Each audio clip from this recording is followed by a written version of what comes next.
10절까지 함께 교독합니다.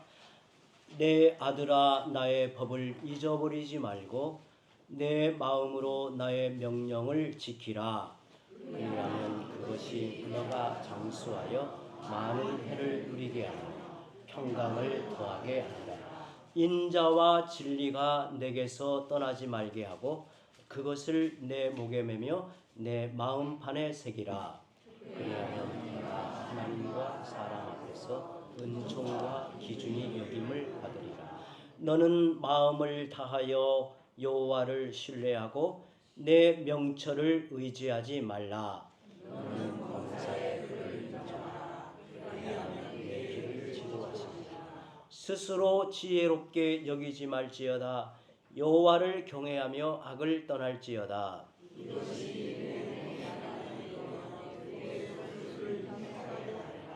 내 재물과 내 소산물의 처음 익은 열매로 여호와를 공경하라. 그리하면 내 창고가 가득히 차고 내 포도즙 틀에 새 포도즙이 넘치리라. 아멘. 아멘. 우리에게 주홍 글씨 그리고 큰바위 얼굴이라는 단편 소설로 잘 알려진 작가 나다니엘 호손의 단편 소설 데이비드 스완의 내용을 간략히 소개하고 이와 연관된 이어진 말씀을 나누겠습니다. 그 데이비드 스완이라는 이 단편 소설에 보면 20살의 스완이라는 청년이 고향을 떠나서 취직을 하러 먼 길을 떠나게 됩니다. 아침 일찍 일어나 먼 길을 떠나 걸었기 때문에 한낮이 되어 피곤해진 스완은 길가 숲속에 들어가 잠시 쉬어가려고 했습니다. 시원한 그늘에 눕자 그만 깊은 잠에 빠져들었습니다. 깊은 잠에 빠져들었는데 잠시 후에 어떤 나이 지긋한 노 부부가 마차를 타고 가다가 그만 마차에 문제가 생겨서 고치는 동안에 햇빛을 피하기에 숲속에 들어갔는데 그때 자고 있는 이 청년을 발견하게 되죠. 깊이 잠이 든 스완의 얼굴을 보고는 부인이 남편에게 이야기합니다. 여보, 이 청년은 얼마 전에 죽은 우리 아이와 너무 닮았어요. 혹시 하나님이 우리에게 이 청년을 양자로 주신 게 아닐까요? 죽은 외아들 대신에 양자로 삼고 싶은 생각이 든 부부는 이 청년을 깨우고 싶어 했어요. 그 순간 그때 마부가 마차를 이렇게 이끌고 가는 마부가 마차를 다 고쳤다는 큰 소리가 들려왔어요. 깨울까 말까 고민하다가 부부는 그냥 마차를 타고 떠나게 됩니다. 얼마 후에 조금 시간이 더 지난 얼마 후에 이번에는 예쁜 처녀가 산책을 나왔다가 잠이 든 스완을 보고는 얼굴이 붉어졌어요. 그때 벌 한 마리가 그 날아와 청년의 얼굴에 앉으려 하자 벌에 쏘이지 않도록 쫓아주면서 자기의 손수건으로 이렇게 쫓아주면서 그의 얼굴을 유심히 들여다봅니다. 처녀의 아버지는 인근 마을의 큰 농장 주인으로 마침 외동딸을 위한 신랑감을 찾는 중이었어요. 근데 마침 밤이 든 거예요. 혹시 일어날까 기다리던 처녀는 그가 깨지 않자 아쉬운 마음으로 그냥 지나갑니다. 조금 후에 두 악당이 도둑질한 물건을 나누기에 숲으로 들어갔는데 그때 곤히 잠이 든 스완을 발견하게 돼요. 한 도둑이 말합니다. 저 녀석은 보찜에 많은 돈을 가지고 있을 거야. 두 악당이 잠든 스완 곁으로 다가갑니다. 악당 하나가 섬뜩한 칼로 스완의 가슴을 겨누고 한 사람은 스완의 보찜을 뒤지기 시작하는데 그때 마침 사냥개 한 마리가 근처의 웅덩이에서 물을 핥고 있었습니다. 악당은 개 주인이 곧 뒤따라올 거야 라면서 즉시 그 자리를 피하여 가버렸습니다. 얼마 후에 다가오는 마차 소리에 잠에서 깬 청년은 아무것도 모른 채 참 잘 잤다 하고 마차를 잡아타고 그곳을 떠났다는 이야기가 데이비드 스완의 단편소설 그야말로 간략하게 제가 소개하는 겁니다. 청년이 숲속에 들어가 잠이 든 시간, 그 짧은 시간에 자기 인생이 뒤바뀌는 일들이 여러 차례 스쳐 지나갔습니다. 노 부부가 왔을 때 잠에서 깨거나 마부가 조금만 늦게 마차를 고쳤더라면 노 부부의 양아들이 되었을 수도 있고, 벌이 날아왔을 때 잠에서 깨어났다면, 그리고 처녀와 말 한마디만 나누었더라면 그와 결혼할 수도 있었겠지요. 도둑들 앞에서 눈이 떠졌다면 죽을 수도 있었고, 사냥개가 조금만 늦게 왔어도 그는 큰 낭패를 당했을 것입니다. 이렇듯 우리가 깨닫지 못한 순간에도 운명의 그림자는 우리 앞을 지나갑니다. 그러니 인생은 내 뜻대로 내가 마음먹은 대로 되는 게 아니에요. 올 한 해를 우리가 살아오면서 정말 예상하지 못한, 정말 뜻밖의 일 앞에 당혹스럽기도 하고, 때로는 우리가 알아차리지 못한 그 순간에도 우리 인생에 격변을 일으키는 수많은 일들이 지나치고 있다는 사실이에요. 아무도 미래를 알 수 없습니다. 우리가 다만 하나님만이 내 인생의 전부를 아시고 우리의 모든 삶을 주관하신다는 게 분명하죠. 우리가 하나님을 염두에 두고 살아가는 것, 그리고 내 인생의 주권자 하나님을 인정하며 사는 것이 얼마나 중요한가, 오늘 말씀을 통해서 함께 살펴보려고 합니다. 여러분, 우리가 하나님을 인정하는 것, 우리가 하나님을 의식하는 것은 지혜에서 비롯됩니다. 그런데 하나님을 인정하는 신앙에도 단계가 있어요. 깊어가는 단계가 있어요. 지혜가 무엇으로 말미암는가, 그리고 그 결과는 어떠한가를 먼저 알아야 합니다. 오늘 말씀 1절에서 3절 함께 읽어보죠.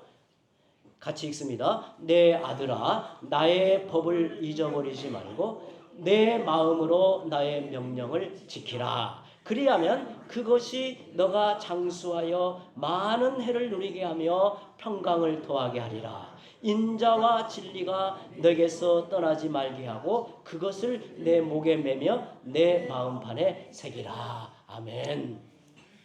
하나님의 말씀을 기억하고 마음판에 깊이 새기면 무엇이 이루어진다는 것인가? 인자와 진리가 따라온다는 거예요.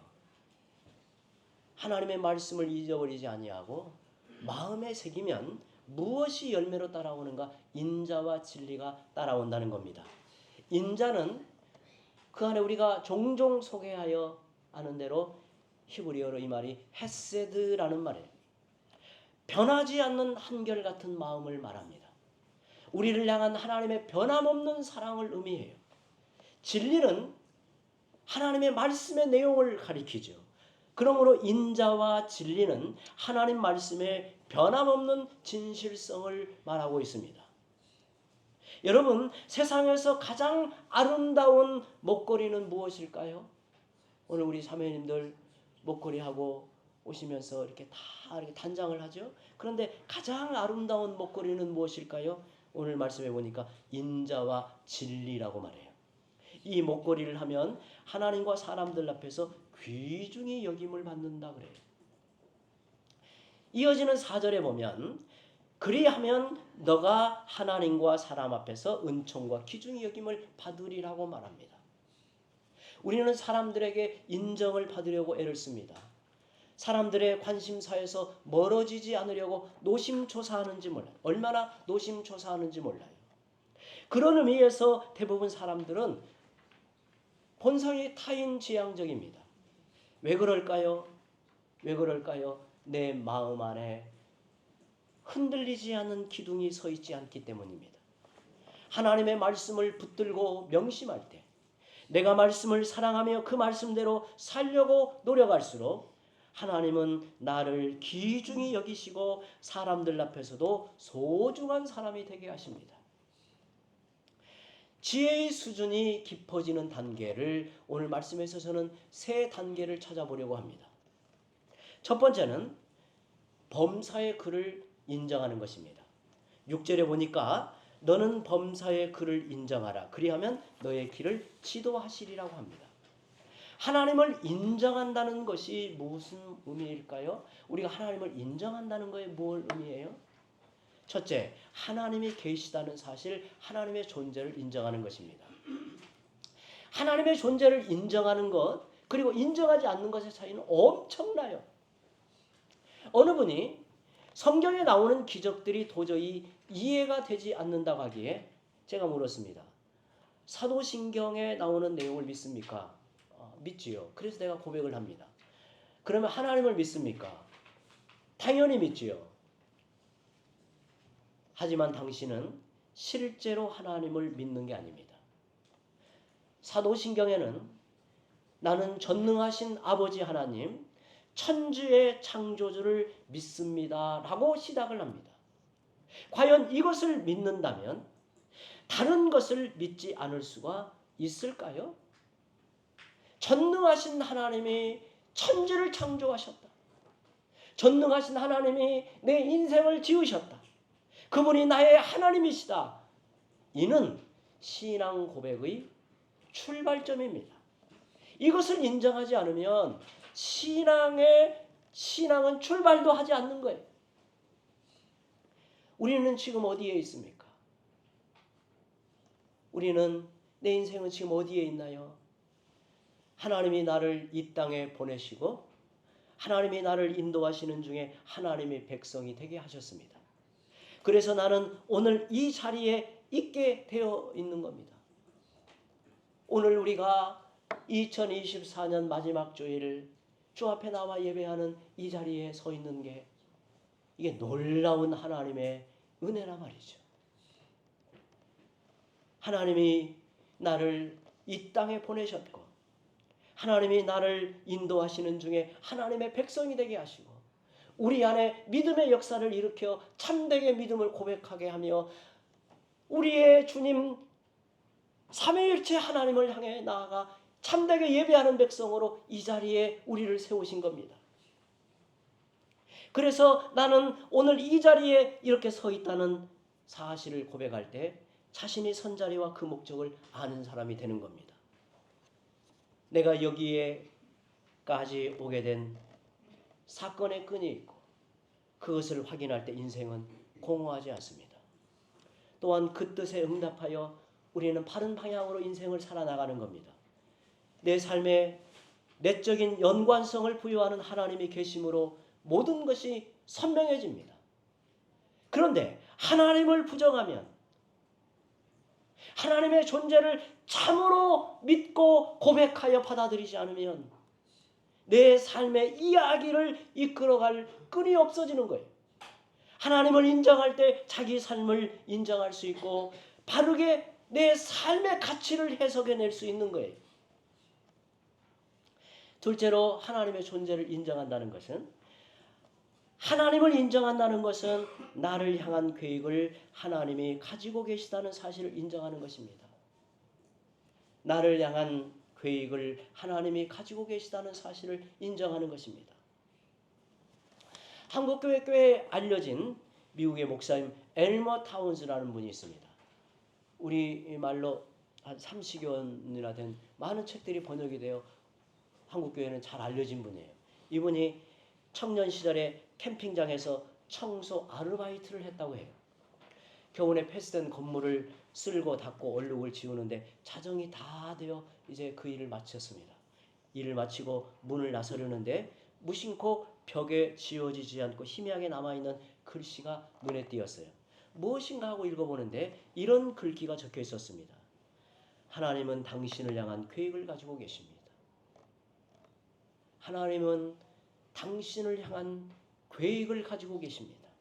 그는 그 글귀를 읽고 깜짝 놀랐어요. 당시에 그의 큰 고민이 인생을 어떻게 살아가야 하는가 이 고민에 처하였는데 그 글귀를 보고는 매우 놀랐어요. 다시 답을 찾지 못해 고민하고 있는데 하나님이 나를 향한 계획을 가지고 있다는 글귀를 읽고 그는 처음으로 하나님이 계시다면 이 사실을 자기 인생에 받아들이게 돼요. 하나님이 계시다면 우리도 살아가면서 하나님이 계시다면 내 인생 가운데 내가 이 길을 걷는데 하나님이 계시다면, 이렇게 질문을 스스로 해보는 거죠.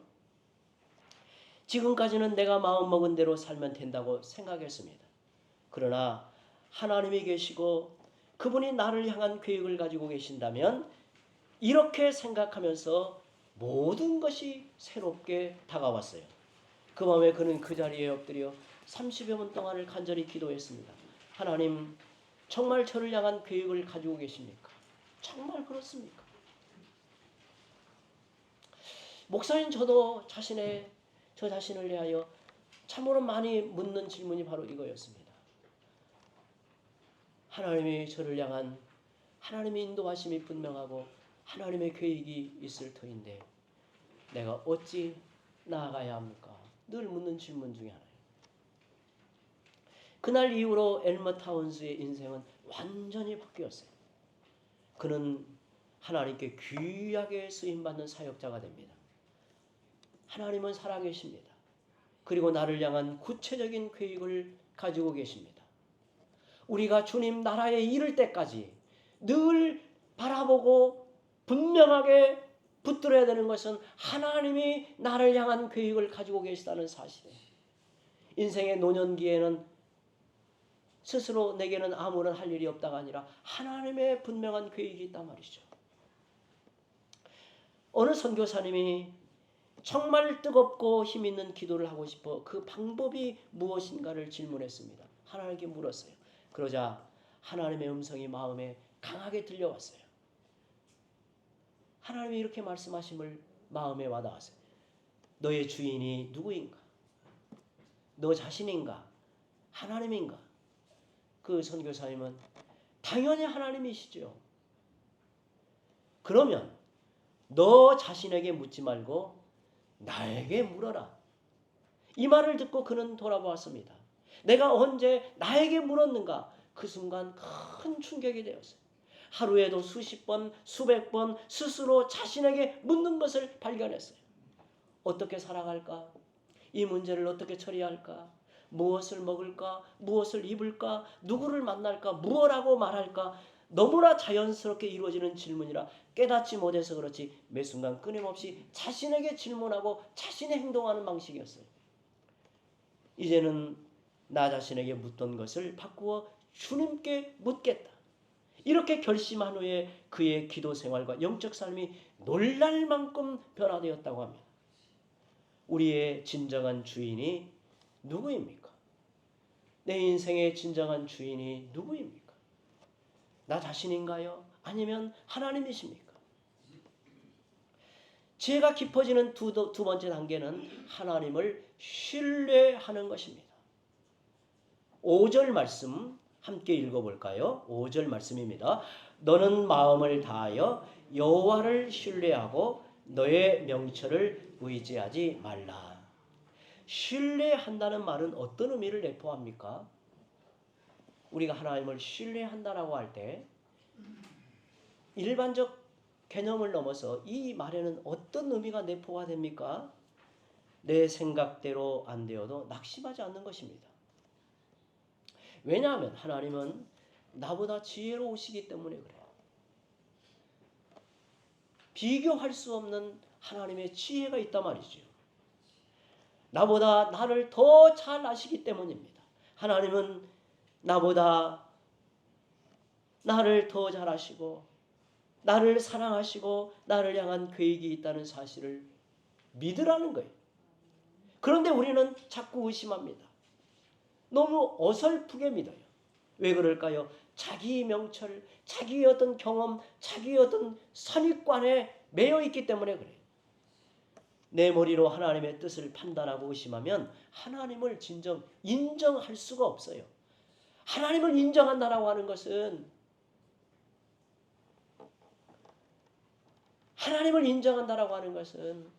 그냥 고개를 끄덕이며 동의한다는 게 아니에요. 하나님을 인정한다라고 하는 것은 내 인격을 다하여 받아들인다는 거예요. 하나님의 존재가 내 인생 가운데 살아 역사하시다는 사실을 받아들이는 거예요. 하나님 앞에 내 인생이 지어져 가고 있고 말씀으로 새로워져 가고 있다는 것을 받아들이는 거예요. 그게 바로 하나님을 인정하는 것입니다.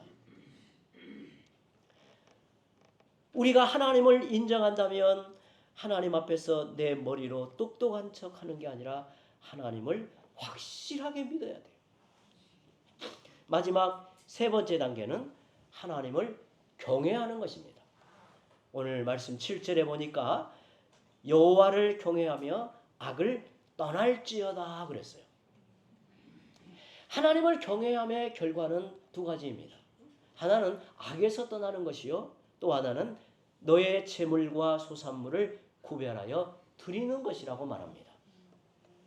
악에서 떠나는 행위가 수동적 관점이라 한다면 모든 소산을 구별하여 드리는 것은 적극적으로 하나님을 인정하는 자세입니다. 어떻게 악에서 떠날 수 있을까요? 어떻게 악에서 떠날 수 있나요? 하나님을 경외하면 당연히 하나님의 시선을 의식합니다. 하나님이 나를 지켜보고 계신다라고 생각하면 죄와 유혹을 물리칠 수 있습니다. 왜 상처를 받을까요? 신앙생활하며 함께 교회를 이루고 또 세상에서 우리의 삶 속에 왜 상처가 쉽게 입혀지나요? 환경 때문일까요? 사실은 하나님이 모든 것을 보고 계신다. 그리고 반드시 갚아주신다는 것을 믿지 못하기 때문입니다. 그러므로 하나님을 경외하는 마음이 없으면 마음이 단단해지질 않아요. 우리의 마음이 단단해지고 우리 마음에 힘이 생기려면 하나님을 경외하는 중심이 분명해야 돼요. 이렇게 정서적으로 건강하지 못한 이유는 내 마음에 하나님을 향한 분명한 마음 중심이 있지 않기 때문에 그래요. 여호와를 경외하면 마음에 견고한 기둥이 생깁니다. 그 무엇으로도 흔들리지 않습니다. 그래서 악에서 떠날 수 있는 것입니다. 하나님을 경외하면 적극적으로 모든 소산물을 구별하여 하나님께 드린다고 말해요. 물질이 있는 곳에 내 마음이 따라갑니다. 처음 익은 열매를 구별해 드리라는 말은 이 모든 열매가 하나님께로부터 왔다는 사실을 인정하는 자세입니다. 미국의 대부호 록펠러가 죽었을 때 그의 재산 관리인에게 물었습니다. 록펠러 씨는 재산을 얼마나 남기고 떠났나요? 관리인은 이렇게 말했습니다. 모든 것을 두고 떠났지요. 한 푼도 가지고 가지 않았습니다. 그렇습니다. 아무리 대부호라도 한 푼도 가지고 가지 못합니다. 우리가 가져갈 수 있는 것이 무엇일까요? 저는 한 10몇 년 전에 어느 분이 우리 교회에 어떤 행사에 오셔서 설교하실 때 그분이 전한 말씀이 지금도 이렇게 가슴에 서네요. 그분이 이렇게 질문했습니다. 이 땅에 우리의 재물을 하나님 나라에 가지고 가는 방법이 뭘까요? 저 귀가 굉장히 쫑긋했어요. 어떻게 가지고 갈까? 두 손으로 꼭 굶겨 잡으면 가지고 갈 수 있나? 그분은 이렇게 설명했어요. 주님을 위해서, 복음을 위해서 드려진 것은 주님께 드려졌기 때문에 가지고 간다는 거예요. 자, 그 말이 아주 감명이 깊었어요. 여러분, 주님께 드려진 것이기에 가지고 갈 수 있는 거예요. 우리가 복음을 위해서, 하나님 나라의 역사를 위해서, 하나님 나라를 전하기 위해서 우리의 가난한 이웃, 상처와 아픔 가운데 있는 이웃을 살피고 구제하고 돌아보는 것, 그것은 주님께 드린 거예요. 여러분, 우리 교회가 이제 새해에는 좀 더 이웃을 돌아볼 수 있고 연약한 지체들과 이 사회의 보호를 받지만 보호받지 못하는 사각지대에 있는 우리 이웃들을 우리는 눈을 떠서 살펴봐야 돼요. 그들을 살피고 그들을 구제하고 돕는 것은 우리는 주님께 드리는 거예요. 주님께 드리는 것. 주님께 드리는 것은 우리가 하나님 나라에 이를 때 가지고 가는 것과 원리가 같아요. 내게 주어진 것을 어떻게 사용했는가? 단지 그것만 가지고 가는 것입니다. 하나님은 왜 우리에게 재물을 구별하여 드리라고 하셨을까요? 저는 하나님이 우리에게 재물을 구별하여 드리라고 하는 이 말씀이 너무나 감사해요. 복돼요. 저는 목사로서 솔직한 고백이 하나님께 헌금하는 것이 가장 아깝지 않더라고요. 두 번째 아깝지 않을 때 저는 책을 사는 것이 아깝지 않습니다. 저는 밖에 나가서 식사비가 10,000원 이상만 되면 벌써 부담스럽습니다. 이게 체할 것 같아요. 근데 책을 살 때는 뭐 5만 원이 됐든 뭐 6만 원이 됐든 10만 원이 됐든 아깝지 않아요. 왜냐하면 저의 유익뿐만 아니라 우리 성도들에게 함께 유익이 된다는 생각을 하면 기꺼이 드릴 수 있다고 생각해요.